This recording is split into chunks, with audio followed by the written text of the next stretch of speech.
টানা বর্ষণের ফলে হেজামারা ব্লকের অন্তর্গত শানখোলা থেকে মদনপাড়া যাওয়ার সেতুটি বুধবার জলের স্রোতে ভেঙে যায়। ফলে স্থানীয়রা এক স্থান থেকে অন্য স্থানে চলাচল করতে নানান সমস্যায় পড়তে হচ্ছে।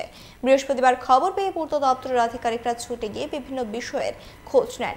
সাংবাদিকদের মুখোমুখি হয়ে দ্রুত সেতু নির্মাণের দাবি জানান এলাকাবাসী।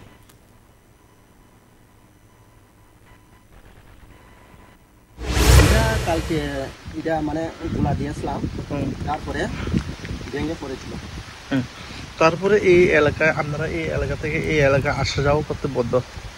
এখন তো বদ্ধ, কলেজ স্কুল রাস্তা মানে এটা তো আর বাইক বা মানুষ চলানোর জন্যই মানে সুবিধা ছিল না আর কি। এখানে তো বিধায়ক তো আসছে না, আমরা শুনছিলাম PWD আয়া এখানে দেখছেন। এটা আমিও নিজে সঠিক আমি মিনিস্টারকে জানাবো মানে যাতে এই রাস্তাটা তাড়াতাড়ি একটু ভালো করে